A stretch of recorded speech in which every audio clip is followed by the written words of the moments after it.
Yan o, mga pare ko ay ito yung isang colony ng cute. Yan, lapit natin. Cute yan. Sa amin cute. Dito sa stingless bee ang tawag niyan sa English. Ayan, meron tayong dalawang nabiling colony.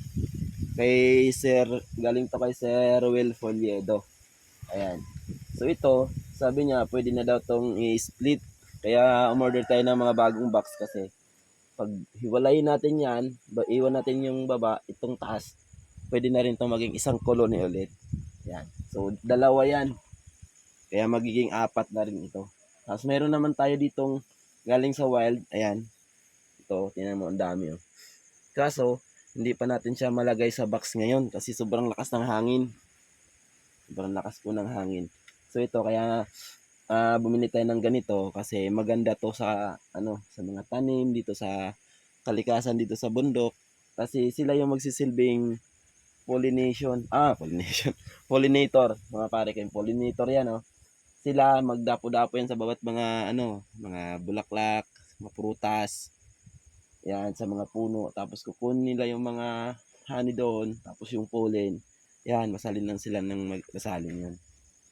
So, maganda to para dito sa mga sa mga puno, sa halaman. Pag mayroon kang alagang ganito. Maganda dito bukod sa alaga natin mga pato, gansa, babo, bingala, manok. Ito, hindi na kailangan tong pakainin. So, pag nandiyan na siya, yan. Hayaan mo na lang. Tapos, makakuha ka na ng honey. Isa amin pa naman sa bahay. Lagi kami may honey doon kasi yun ang pangtimpla namin ng kape.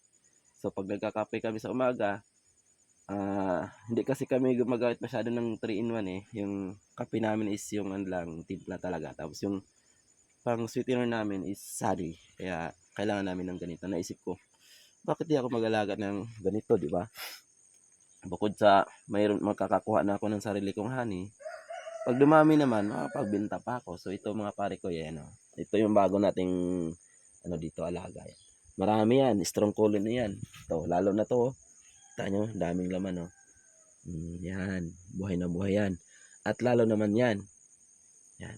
Mga next week siguro, ililipat natin yan sa box, no? Mga, kasi ang dami, oh. Strong na strong yung colony niya, oh. Ito, pwede to sa dalawang box. Pag hinati natin yan. Kailangan lang, pag-aralan natin mabuti kasi first time pa nating, anong tawag doon?